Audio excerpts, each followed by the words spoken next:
हरे कृष्णा। हरे कृष्ण।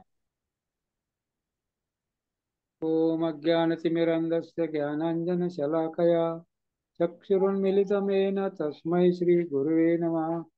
श्रीचैतन्यमनोभीष्टं स्थापितं येन भूतले स्वयं रूपकदा मह्यं ददाति स्वपदान्तिकं।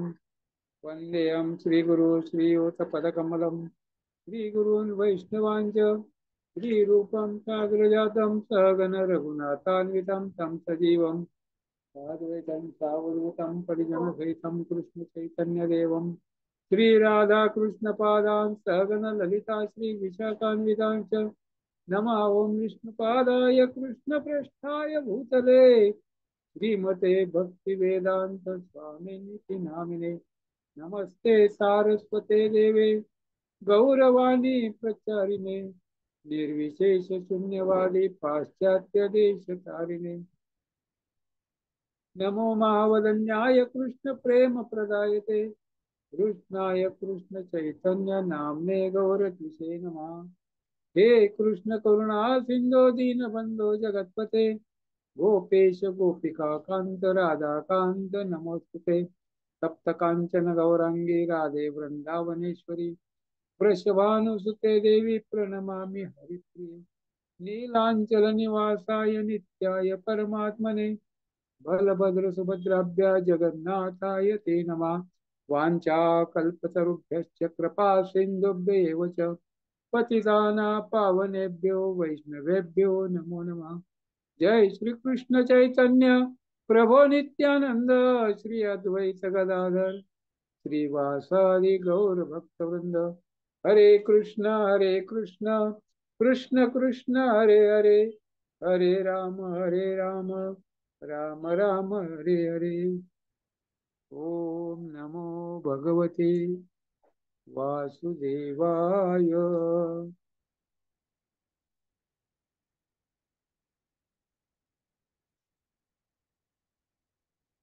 माऊली महावैष्णव जगद्गुरु संत तुकाराम महाराज यांचा अभंग आज आपण पाहणार आहोत।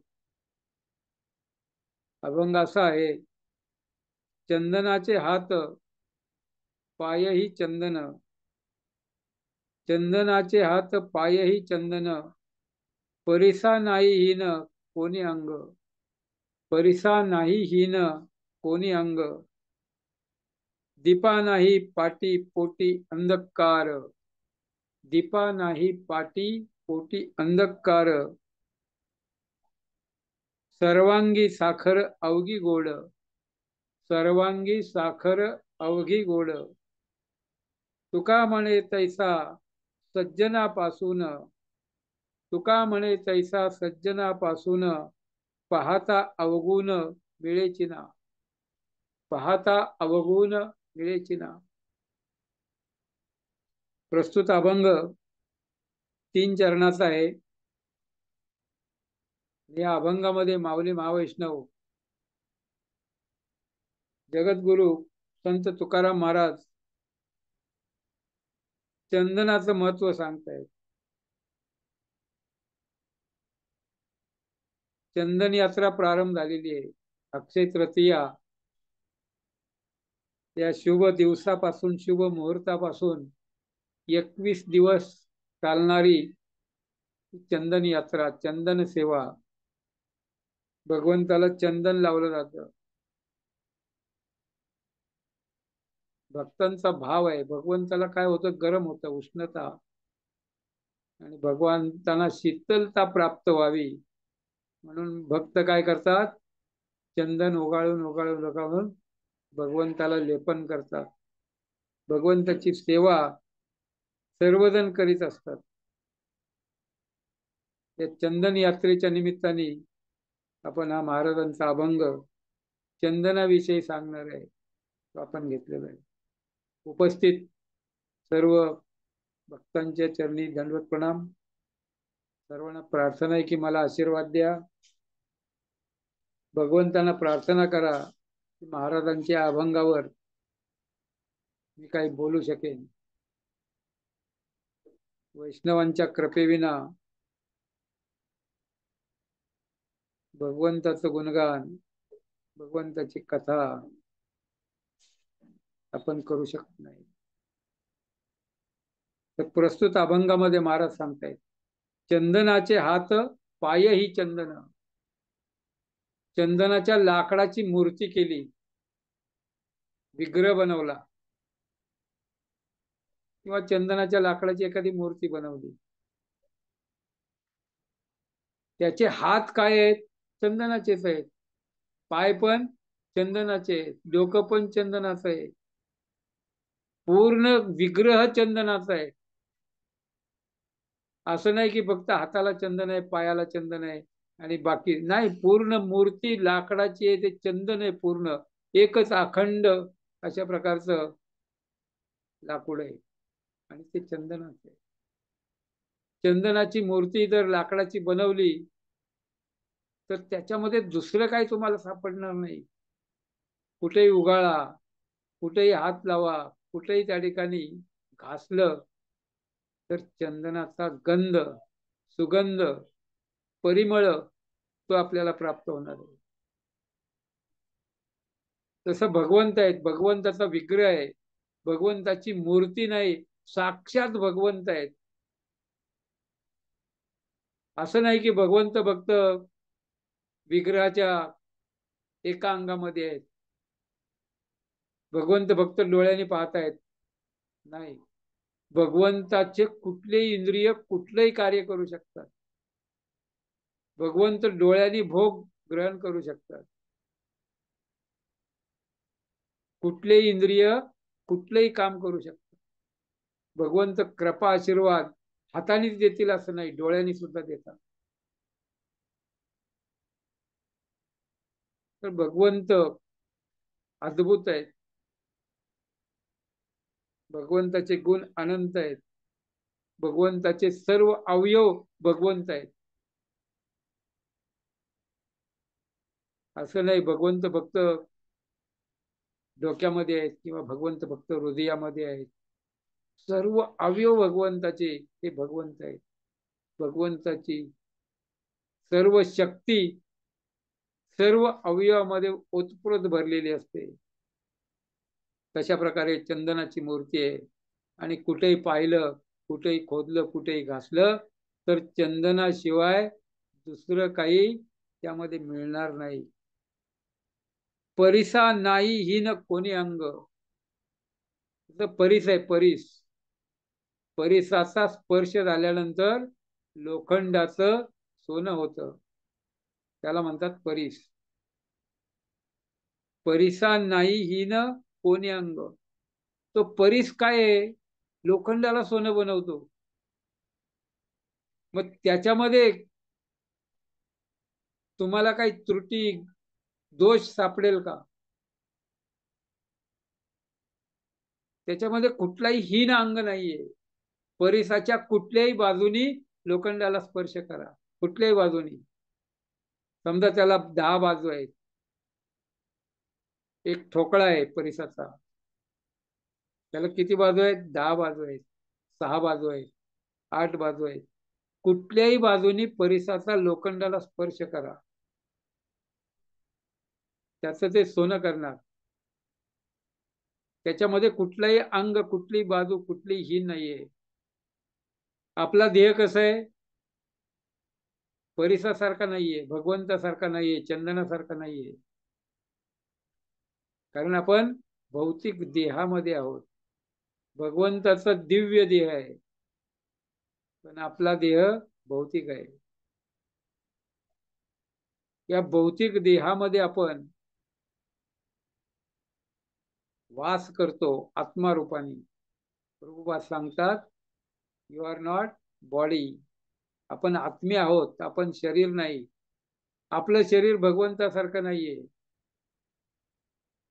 आपल्या शरीराला 9 द्वार आहेत आणि या 9 द्वारातून अनेक प्रकारची घाण बाहेर येत असते. भगवंताच्या विग्रहातून दिव्य अशा प्रकारचा गंध, सुगंध, परिमळ बाहेर येतो. भगवंतामध्ये आणि आपल्यामध्ये हा फरक आहे. आपल्या नाकातून, डोळ्यातून, तोंडातून, कानातून 9 द्वारातून 9 प्रकारची घाण बाहेर येते. भगवंताचे तसं नाहीये. भगवंताचा विग्रह दिव्य आहे. भगवंताचं परम, भगवान परम आहेत. परम पुरुष, पूर्ण पुरुषोत्तम भगवान, त्यांच्यामध्ये कुठलाही दोष तुम्हाला सापडणार नाहीये. कुठलाही घाण त्या ठिकाणी तुम्हाला सापडणार नाहीये. कुठलाही दुर्गंध त्या ठिकाणी येणार नाहीये. आपल्याकडे आपण काय करतो, रोज अन्न खातो आणि मलमूत्र त्याची दुर्गंधी होते आपण जेव्हा त्याग करतो. तसं भगवंताचं नाही.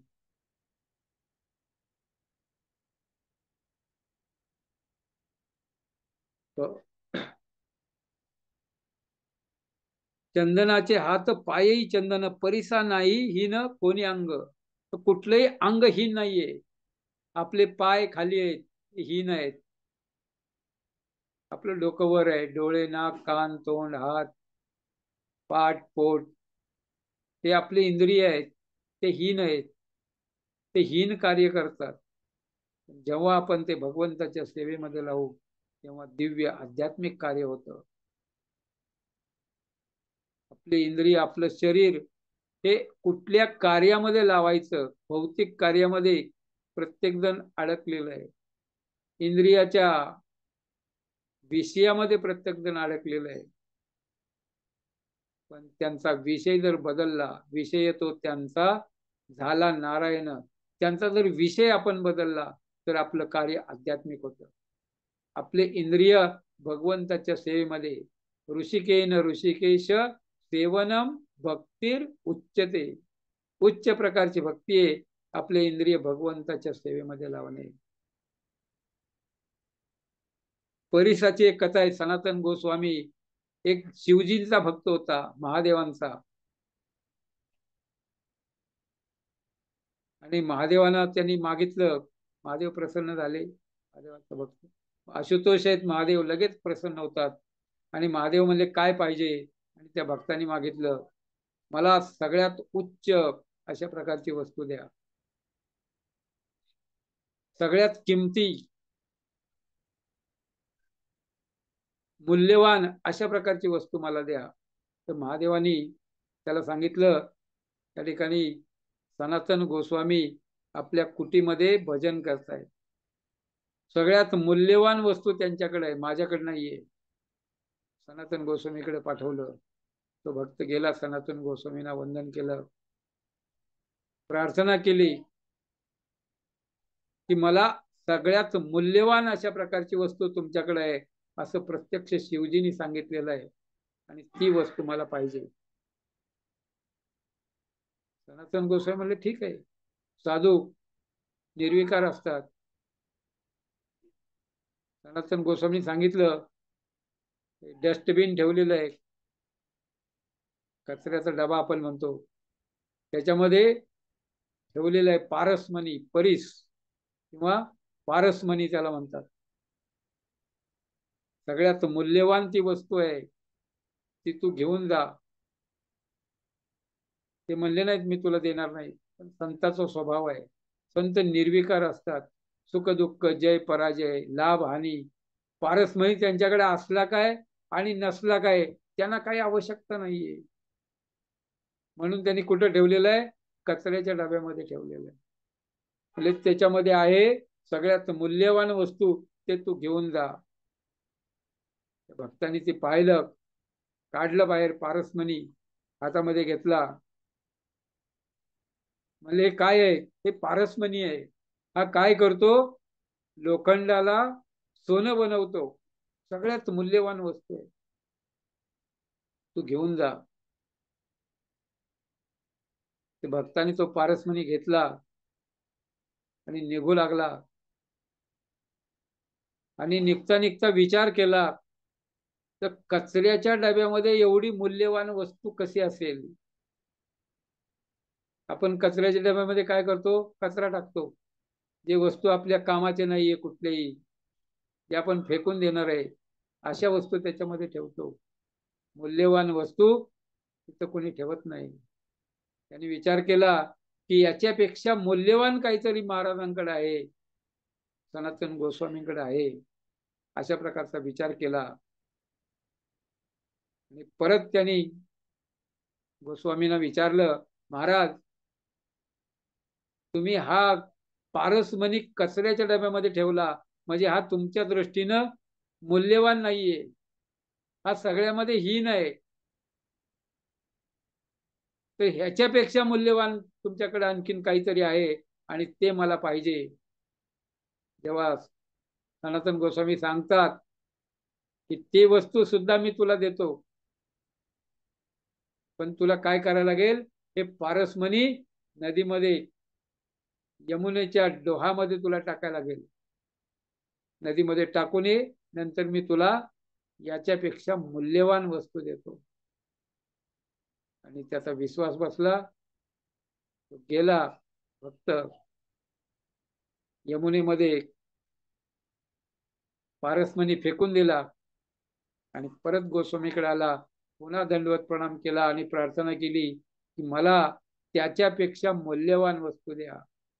आणि त्याच्यापेक्षा मूल्यवान हरे कृष्ण कृष्ण कृष्ण हरे हरे, हरे राम राम राम हरे हरे, अशा प्रकारची मूल्यवान वस्तू हरे कृष्ण महामंत्र, जे प्रत्यक्ष भगवान चैतन्य महाप्रभू गोलोकेर प्रेमधन हरिनाम संकीर्तन हरे कृष्ण महामंत्राचं वितरण करण्यासाठी प्रत्यक्ष भगवान चैतन्य महाप्रभूच्या रूपाने आलेले आहेत. आणि भगवंतानी कुठल्याही अवतारामध्ये न दिलेलं अशा प्रकारचं महाधन हरिनाम, प्रेमधन हरिनामधन त्या ठिकाणी संपूर्ण जगताला दिलेलं आहे. शेड गोस्वामींना दिलेलं आहे. शेड गोस्वामी प्रत्यक्ष भगवंताचे शिष्य आहेत, डायरेक्ट भगवंताचे शिष्य आहेत, चैतन्य महाप्रभूचे शिष्य आहेत. आणि म्हणून सनातन गोस्वामींनी हरे कृष्ण महामंत्र सगळ्यामध्ये मूल्यवान काय असेल तर भगवंताचं नाव, हरि से बडा हरि का नाम, पायो मैने राम रतन धन पायो. रत्न धन भगवंताच्या नावापुढे सगळं फिक्क आहे. भगवंताचं नाम हे सर्वश्रेष्ठ आहे आणि तेच त्या ठिकाणी सनातन गोस्वामींनी दिलेलं आहे. दुसऱ्या चरणामध्ये महाराज सांगतायत, दीपा नाही पाटी पोटी अंधकार. तर दीप असतो, दीप सगळ्यात मोठा दीप भगवंतानी या ब्रह्मांडामध्ये लावलेला आहे, सूर्यनारायण. सूर्य काय करतो, संपूर्ण ब्रह्मांडाला प्रकाशित करतो. आणि सूर्याला प्रकाश कुठून मिळतो, तत्तेजो विद्धी मामकम यद आदित्य गतम तेजो जगत भासयते अखिलम. सूर्याला तेज भगवंतापासून मिळतं, प्रकाश, आणि तो सूर्य सर्व ब्रह्मांडाला प्रकाश देतो. सूर्याच्या शेजारी कुठे अंधकार तुम्ही पाहिलाय का? जेव्हा आपण दीप लावतो तेव्हा अंधकार नष्ट होतो. कृष्ण सूर्यसम माया है अंधकार, जहां कृष्ण तहा नहीं मायार अधिकार. जिथं भगवंत आहेत तिथं अज्ञानाचा अंधकार राहत नाही. जिथं भगवंताचे भक्त आहेत तिथं भगवंताची भक्ती होते. जिथं भगवंत उपस्थित आहेत तिथं अज्ञानाचा अंधकार दूर होतो आणि भक्तांना काय मिळतं, ज्ञान मिळतं. कुठलं ज्ञान, विज्ञान, गीता भागवत शास्त्र पुराण, भगवंत कोण आहेत, ब्रह्मांडाची उत्पत्ती कशी होते, आपण कोण आहे, भगवंताचा आपला काय संबंध आहे, हे विज्ञान आहे. हे भौतिक विज्ञान नाही, हे आध्यात्मिक विज्ञान आहे. जे कधीही बदलत नाही त्याला विज्ञान म्हणायचं. भौतिक विज्ञान हे सारखं बदलत असतं, पुन्हा काहीतरी नवीन शोध लावतात आणि पुन्हा त्याच्यामध्ये बदल होतो. ते बदलणारे ते भौतिक विज्ञान, आणि जे कधी बदलत नाही ते आध्यात्मिक विज्ञान. तर अशा प्रकारे जेव्हा दीप आपण लावतो तेव्हा त्याच्या पाठीमाग पोटी पाठी कुठेही अंधकार राहत नाही. परंतु एक म्हण त्याला अपवाद आहे, दिव्याखाली अंधार. पाठीपोटी अंधकार नाही. तुकाराम महाराज काय म्हणले नाहीत, त्याच्या खाली अंधार आहे का नाही ते सांगितलेलं नाहीये. पण एक मराठीमध्ये म्हण आहे, दिव्याखाली अंधार. तर जे दीपक आपण लावतो त्याच्या खाली अंधकार असतो, किंवा आपण एक बल्ब लावतो त्याच्या होल्डरच्या मध्ये किंवा होल्डरच्या माग अंधकार असतो. पण त्याच्या दोन्ही बाजूला, चारी बाजूला अंधकार राहत नाही. दीपाच्या प्रकाशाने सर्व परिसर त्या ठिकाणी उजळून निघतो, प्रकाश त्या ठिकाणी प्राप्त होतो. तशा प्रकारे कुठल्याही बाजूने दीपाकडे पाहिलं तर आपल्याला प्रकाश प्राप्त होतो. सर्वांगी साखर अवघी गोड. महाराज सांगतायत साखर काय आहे, गोड आहे. साखरेचा एक छोटासा कण घेतला, ते मुंगी काय करते, ते घेऊन जाते. ते कुठल्याही बाजूनी जरी त्याला खाल्लं तर तो गोडच लागतो. आपण साखरेचा एक कण एका बाजूने खाऊ शकत नाही, कारण ते खूप छोटा असतो. जर खडी साखर घेतली आपण मोठी, आणि ती आपण जर त्याचं आस्वादन घ्यायला लागलो तर कुठल्याही बाजूने आपण त्याला चाखलं किंवा खाण्याचा प्रयत्न केला तर तो गोड आहे. सर्वांगी कुठल्याही अंगाने अवघी गोड. असं नाही की डाव्या बाजूला गोड आहे आणि उजवीकडे कडू आहे आणि मध्ये तिखट आहे, नाही. साखर सर्वांगी अवघी गोड, पूर्ण संपूर्ण गोडी त्याच्यामध्ये. कुठल्याही बाजूने, कुठल्याही ठिकाणी, कुठेही आपण त्याचं आस्वादन केलं तर आपल्याला ते गोडच लागेल, त्याच्यामध्ये अजिबात शंका नाहीये. गुलाबजामुन आहे, कुठल्याही बाजूने खा तोच स्वाद लागणार आहे.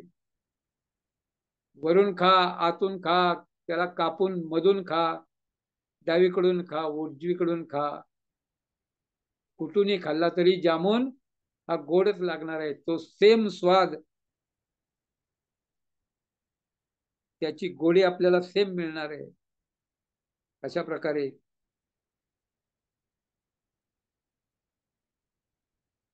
साखर कुठूनही खाल्ली तरी सर्वांगी गोड आहे. गोळाची ढेप आहे, सर्वांगी गोड आहे. कुठूनही खाल्ला तरी तो गोड आहे. मुंगळे येतात, मुंगळे, आणि जिथं गुळ आहे त्या ठिकाणी ते खायला सुरू करतात. गुळाच्या ढेपीला मुंगळे खायला सुरू करतात आणि त्यांना कुठूनही खाल्लं तरी गोडीचा अनुभव येतो. तशा प्रकारे ही चंदन यात्रा आहे. शेवटच्या चरणामध्ये महाराज सांगतायत, तुका म्हणे तैसा सज्जनापासून. सज्जन, सज्जन कुणाला म्हणायचं, सभ्यग्रस्त, भगवंताच्या किंवा गव्हर्नमेंटच्या नियमाचं पालन करणारा हा भौतिक सज्जन, आणि भगवंताच्या नियमाचं पालन करणारा, प्रकृतीच्या नियमाचं पालन करणारा हा आध्यात्मिक सज्जन आहे. आणि तैसा सज्जनापासून पाहता अवगुण मिळेची ना. जर सज्जन असेल, तो नियमाचं पालन करतो, आणि किती आपण त्याचा अवगुण शोधण्याचा प्रयत्न केला तर अवगुण मिळत नाही. कारण तो नियमाच्या चाकोरीमध्ये चालतो.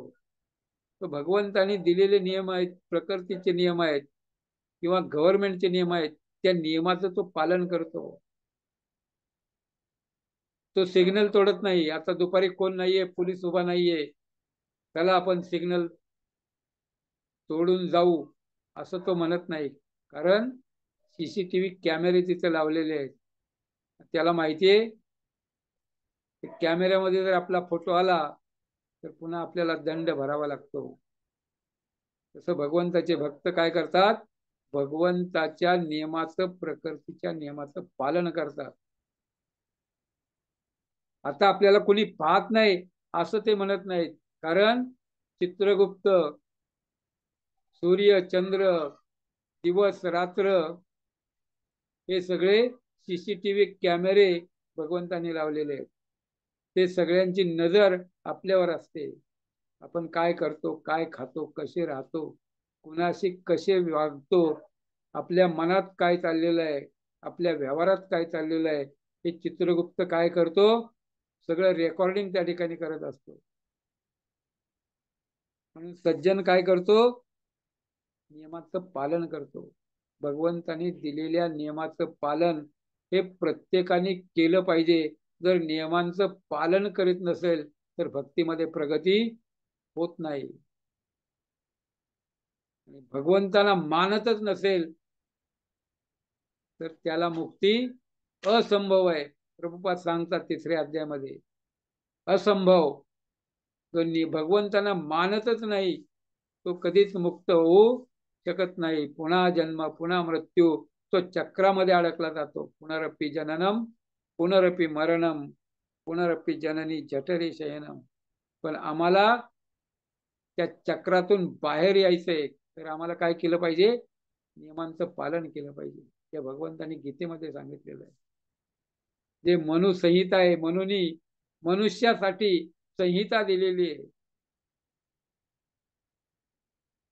भगवंताची भक्ती दिव्यर स्वरूप आहे. कृष्णेर नित्यदास, हे संतांनी, शास्त्रांनी, गुरुनी आम्हाला सांगितलेलं आहे. तो गुरूंचा आदेश आहे, संतांचा आदेश आहे, तुकाराम महाराजांचा आदेश आहे, प्रभुपादांचा आदेश आहे, गीतेमध्ये भगवंताचा आदेश आहे. आणि त्या आदेशाचं, त्या नियमांचं पालन आम्ही केलं तर आम्ही या भौतिक बंधनातून, या चक्रातून आम्ही मुक्त होऊ शकतो. अन्यथा मुश्किल आहे. सज्जन कुणाला म्हणायचं,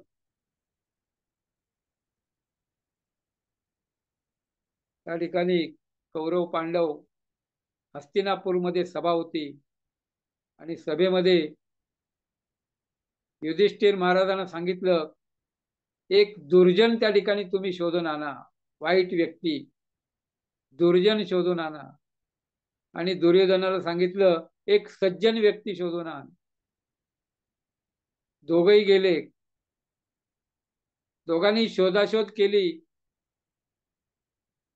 प्रचंड सभेमध्ये अनेक लोक होते, पण युधिष्ठिर महाराजांना दुर्जन एकही दिसला नाही. कारण युधिष्ठिर महाराज सर्वांना सज्जन समजत होते. युधिष्ठिर महाराज स्वतः भगवंताचे भक्त होते, स्वतः सज्जन होते आणि ते दुसऱ्याला आपल्यापेक्षा श्रेष्ठ, आपल्यापेक्षा सज्जन समजत होते. आपणही प्रत्येकाचा आदर सन्मान केला पाहिजे. प्रत्येकाला आपल्यापेक्षा श्रेष्ठ समजलं पाहिजे, प्रत्येकाला भक्त समजलं पाहिजे. ज्यांनी एकदा जरी भगवंताचं नाव घेतलं, किंवा किती पापी असला, अपि चेत सुदुराचारो भजते माम अनन्य भाग, जर तो भगवंतांना अनन्य शरण येतोय, किती पापी असू द्या, जगाई मधाई,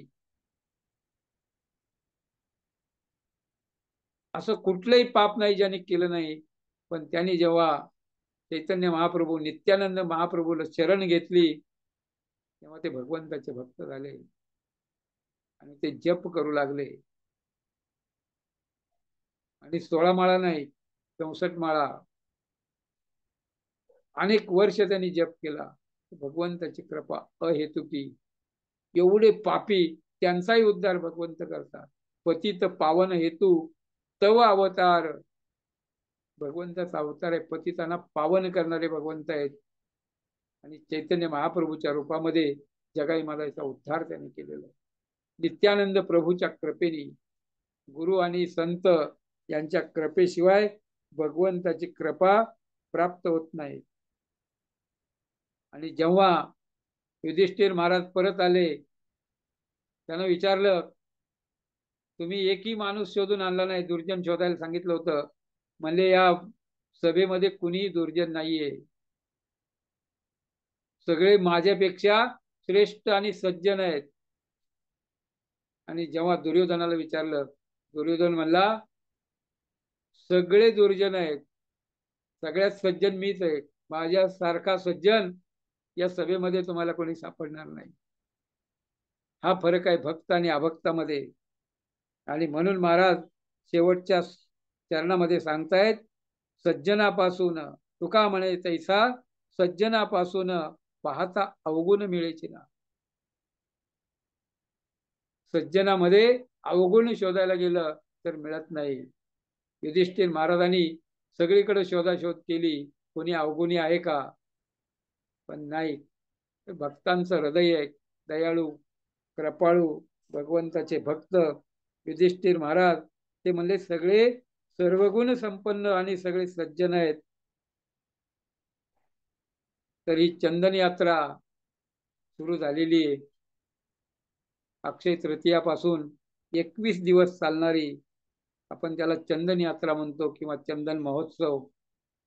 भक्त लोक चंदन उगाळून उगाळून भगवंताला लावत असतात, भगवंताला लेप करतात, भगवंताची सेवा करतात. आणि ते काढलेलं चंदन दुसऱ्या दिवशी महाप्रसाद सर्व भक्तांना लावला जातो. अशा प्रकारची चंदन यात्रा ही सुरू झाली केव्हा? माधवेंद्रपुरी 14व्या शतकामध्ये महान आचार्य ब्रह्म मध्व गौडीय संप्रदायामध्ये माधवेंद्रपुरी 14व्या शतकामध्ये होते. वृंदावनामध्ये गोवर्धनाच्या ठिकाणी राहत होते. भजन कुटीरमध्ये भगवंताचं भजन करत होते. आणि त्या ठिकाणी थांबला असताना प्रत्यक्ष भगवंत ग्वालबाल रूपामध्ये गोपाल बालरूप घेतलं भगवंतानी आणि माधवेंद्र पुरींना भेटण्यासाठी आले. आणि नुसते आले नाहीत, दूध घेऊन आले. दूध एका भांड्यामध्ये. माधवेंद्र पुरीनी दिवसभर काही खाल्लं नव्हतं. अयाचक वृत्तीचे होते. कुणी दिलं तर त्या ठिकाणी ग्रहण करायचं, अन्यथा उपवास करायचा.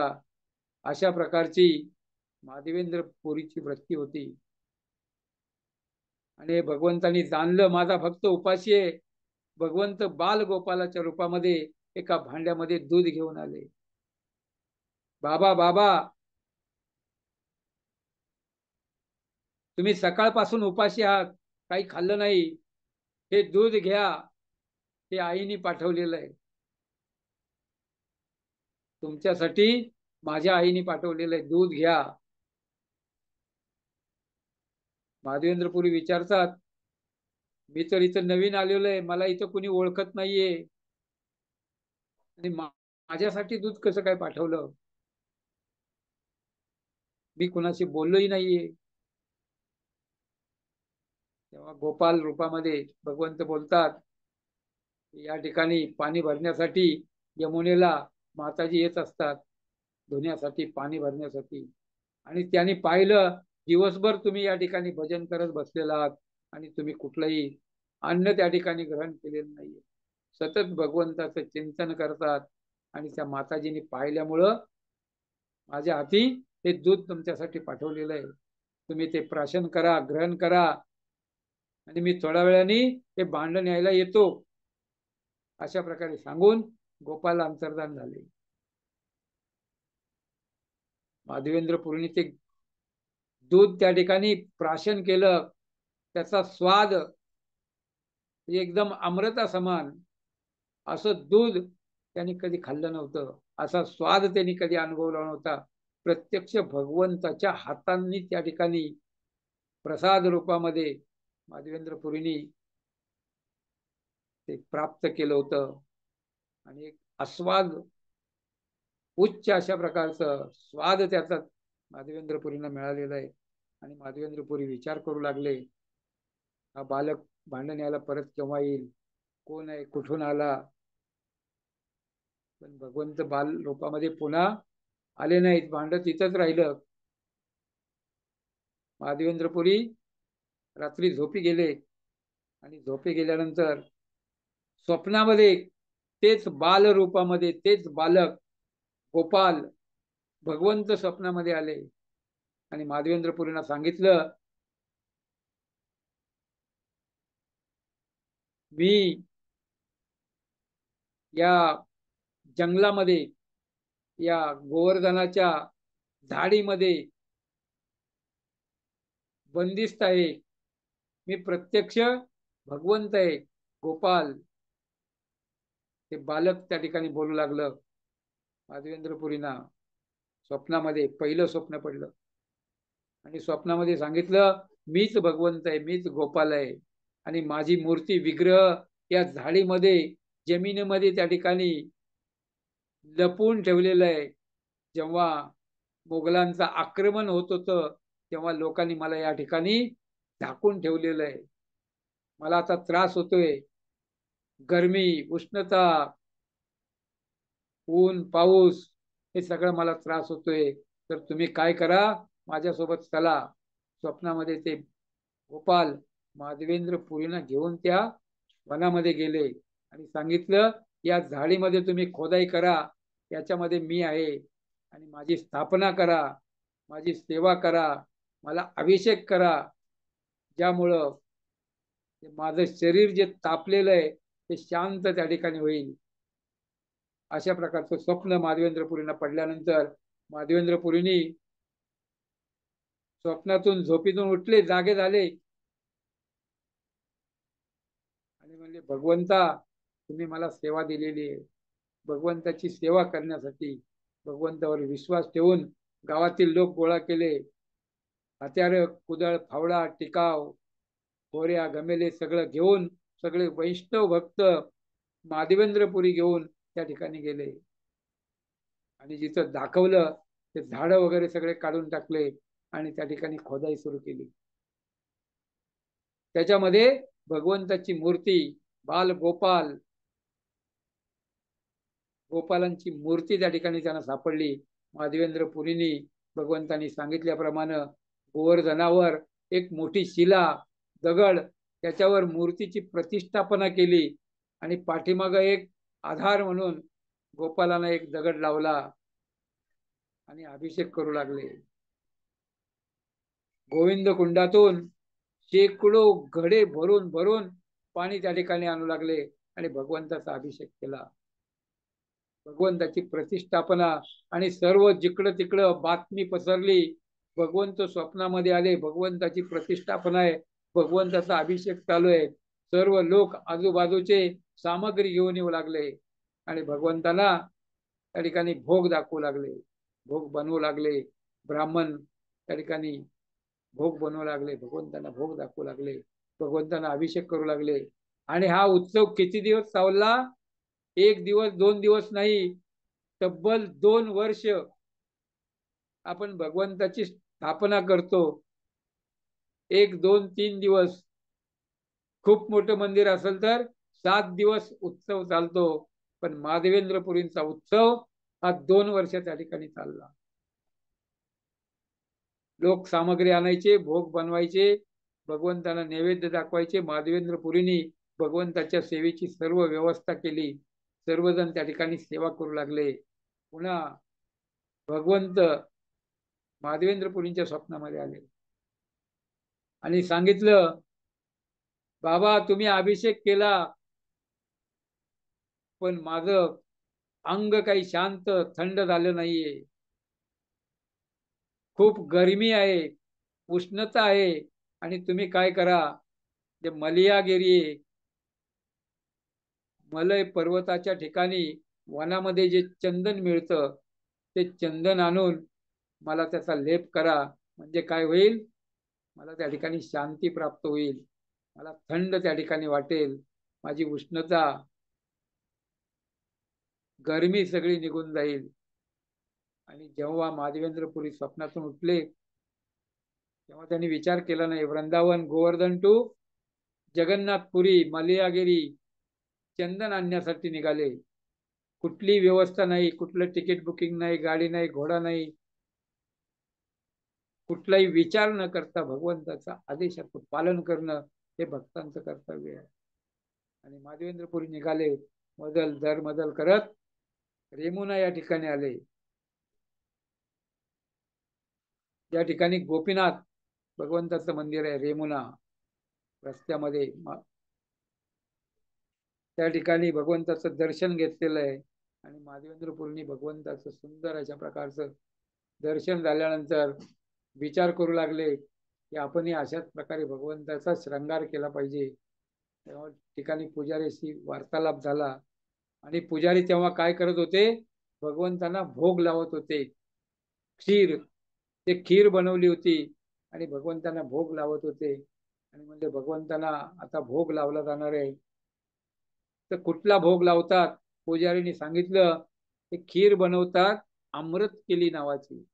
त्याचा स्वाद अमृता समान आहे. त्याचं नाव आहे अमृत केली खीर आणि ते भगवंताला भोग लावणार आहे. माधवेंद्रपुरींनी विचार केला, तर या खिरीचा आस्वादन स्वाद जर मला घेता आला, एखादा घास, एखादा चम्मच, तर तशाच प्रकारची खीर मी गोपाल भगवंतासाठी बनवू शकेन असा विचार आला. आणि नंतर पश्चाताप झाला, भगवंता तुम्हाला भोग दाखवायच्या अगोदर मी खीर प्राप्त करण्याची इच्छा केली. भगवंताची माफी मागितली आणि माधवेंद्रपुरी मंदिर सोडून दूर मुक्कामाच्या ठिकाणी त्या ठिकाणी गेलेले आहेत. मंदिरापासून दूर अंतरावर त्या ठिकाणी रात्रीचा विश्राम केलेला आहे. जेव्हा भगवंतांना खीर दाखवली तेव्हा पुजाऱ्यांनी भोग दाखवला आणि भोग काढताना काय केलं, एक पात्र भगवंतांनी चोरून पाठीमागे ठेवलं.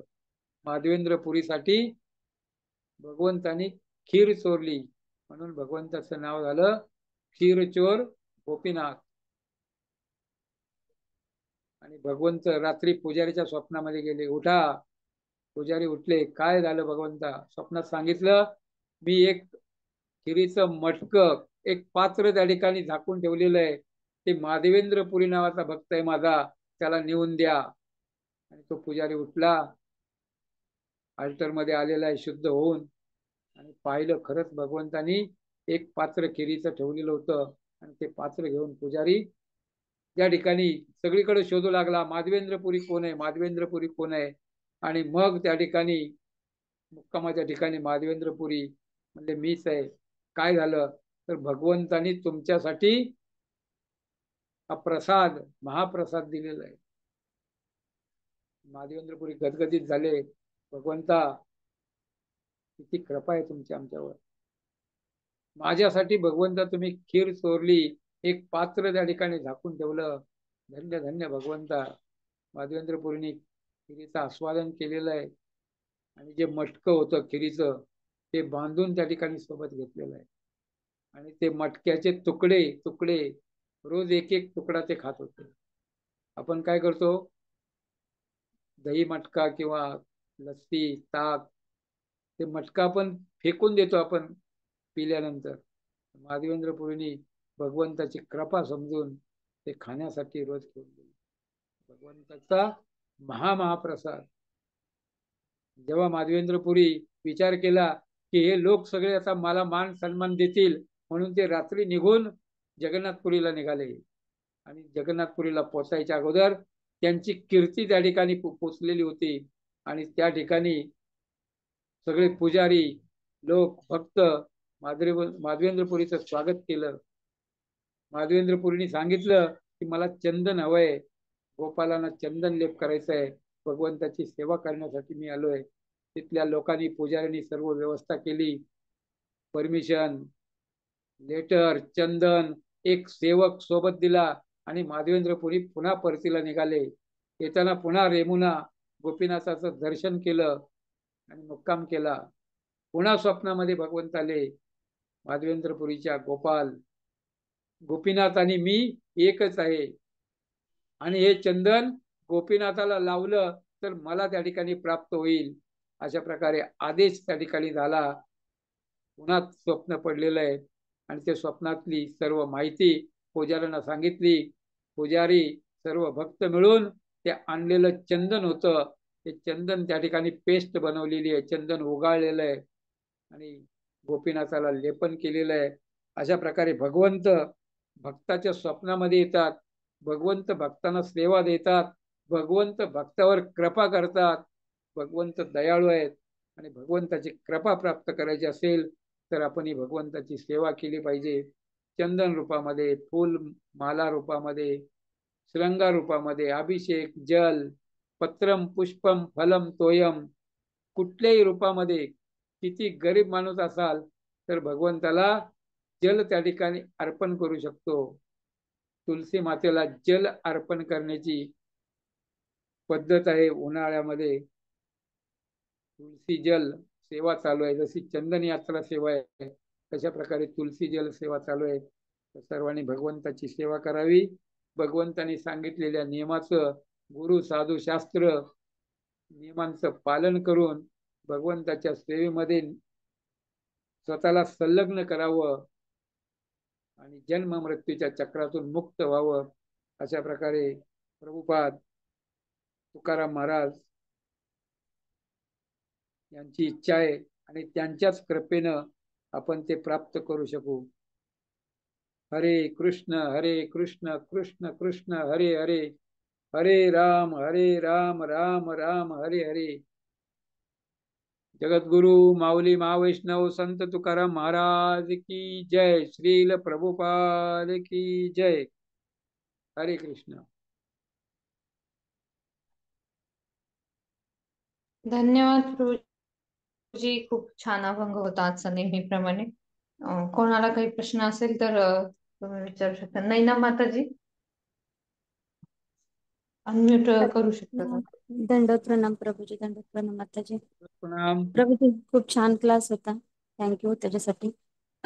तुम्ही आता बोललात की तुलसी जल सेवा पण चालू आहे प्रभूजी, त्याच्याबद्दल थोडस सांगा.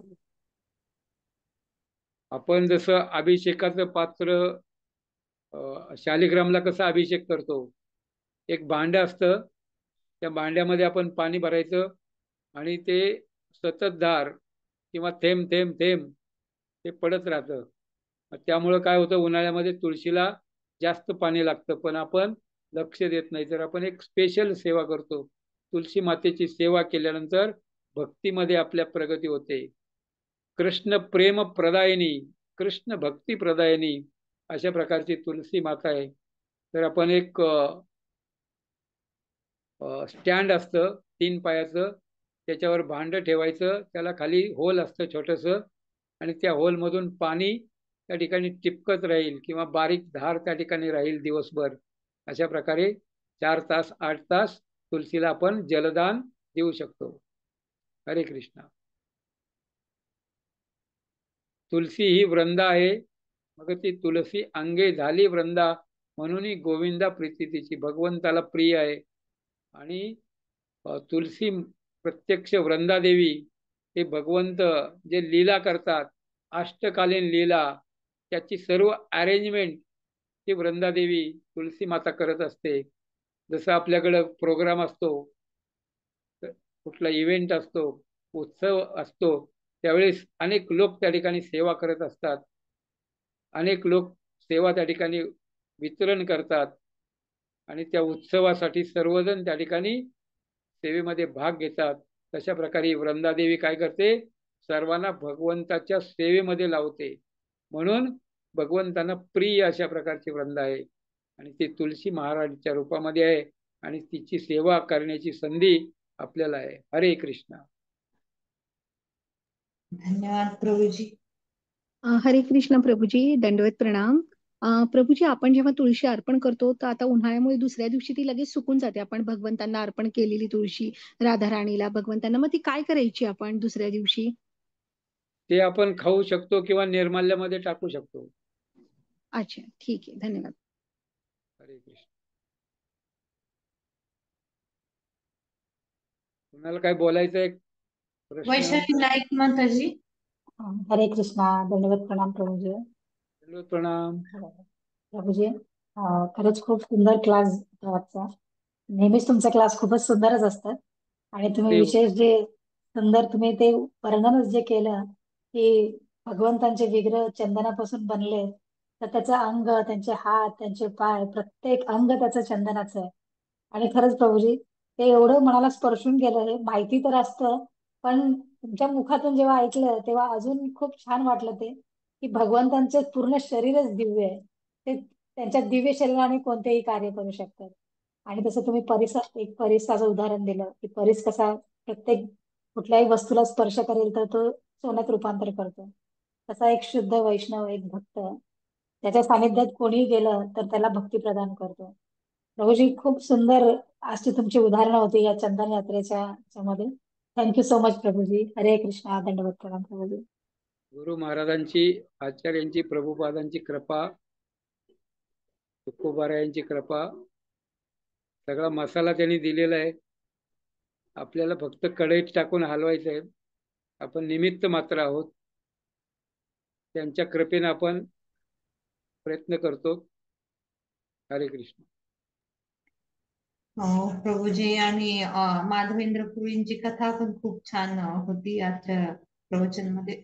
प्रभूजी, जसं ह्या आजच्या अभंगामध्ये सांगितलं की सज्जन पण जे त्यांच्यामध्ये अवगुण शोधूनही सापडणार नाही. पण कधी दुर्गुण कधी त्यांच्या प्रभूजी काय होतं, सज्जन, हो, पण सज्जन व्यक्तींबद्दलच कधी कधी गैरसमज केला जातो. जसं शुकदेव गोस्वामी, जसं जड भरत, बाहेरून दिसायला तर त्यांचे भौतिक कार्य दिसत होते, भौतिक दृष्टीने बघत होते, पण ते आतमधून ते कोणत्या स्तरावर ते कोण, जेव्हा त्यांच्या वाणीतून जेव्हा ते स्पष्ट होतं, वाणीतून समजलं जातं. शुकदेव गोस्वामी बोलायला लागतात तेव्हा सगळ्यांना कळतं की यांचा स्तर काय. शुकदेव तोपर्यंत तर कोणी दगड मारत असतंय, कोणी हसत असतंय त्यांच्यावर.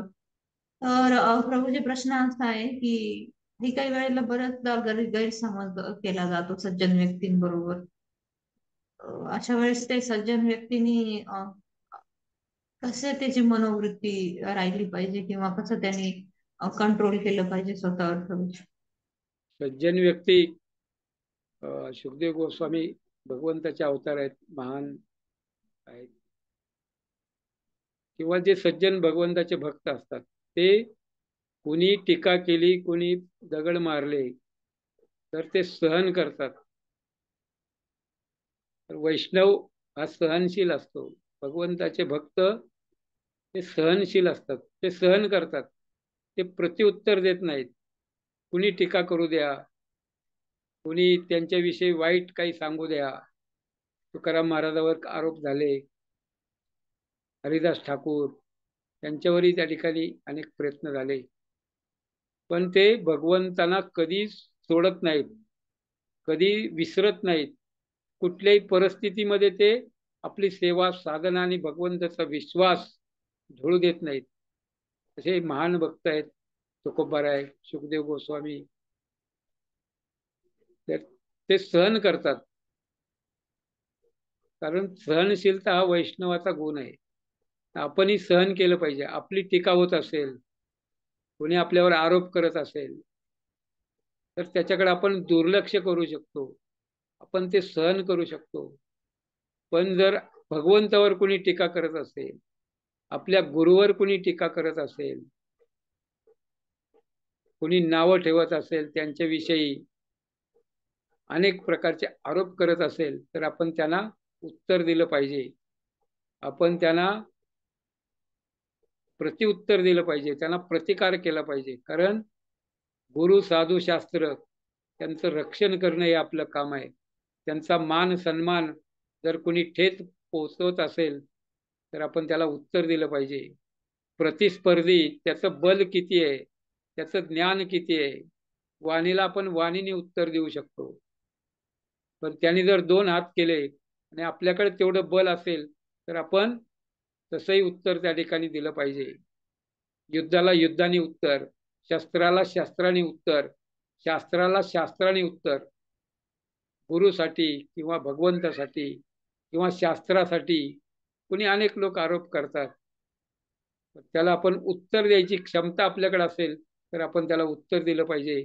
आणि आपण जर उत्तर देऊ शकत नसेल, तर निंदा, अपमान, कठोर शब्द, आरोप हे आपण तिथं थांबून न ऐकण्यापेक्षा ते स्थळ सोडून दूर गेलं पाहिजे. अशा प्रकारचं शास्त्र आहे. वैष्णवेर क्रिया मुद्रा विज्ञ हे न भुजाय. वैष्णव काय करतात, काय खातात, काय राहतात, कसे राहतात, आपण त्यांना जाणू शकत नाही. ते अंतरातून, हृदयातून भगवंताशी एकरूप झालेले असतात.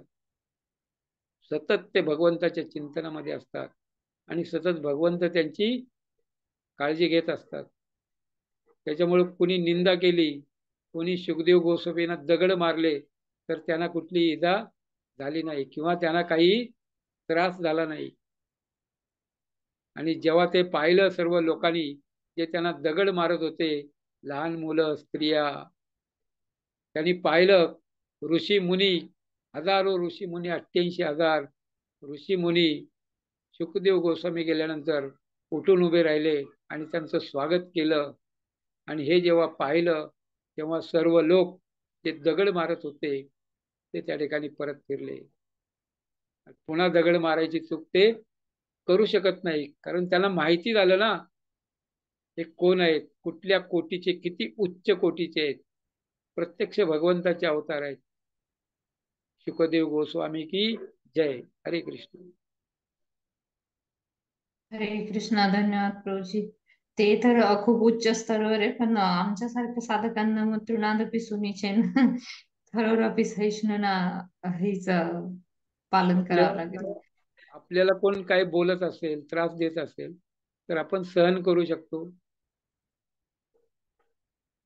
किंवा त्याला उत्तर दुसऱ्या मार्गाने देऊ शकतो. पण जर गुरु, साधू, शास्त्र किंवा इस्कॉन याच्याविषयी कोणी अपशब्द बोलत असेल तर आपण त्याला लगेच उत्तर दिलं पाहिजे. हो प्रभूजी, बरोबर. धन्यवाद प्रभूजी. थांबूयात प्रभूजी, आपण इथेच. प्रश्न तर संपलेले. खूप खूप धन्यवाद सर्वांचे आणि दंडवत प्रणाम. वाञ्छकल्पतरुभ्यश्च कृपा सिन्धुभ्यैव च पतितानां पावनेभ्यो वैष्णवेभ्यो नमो नमः. अनंत कोटि वैष्णव वृंद की जय. श्री प्रभुपाद की जय. नमाचार्य दास ठाकुर की जय. हरे कृष्ण. दंडवत प्रणाम सर. हरे हरे कृष्ण. कृष्ण हरे प्रभु जी, दंडवत प्रणाम। कृष्ण कृष्ण हरे हरे, हरे राम हरे राम, राम राम हरे हरे. दंडवत प्रणाम प्रभूजी। हरे कृष्ण. हरे कृष्ण.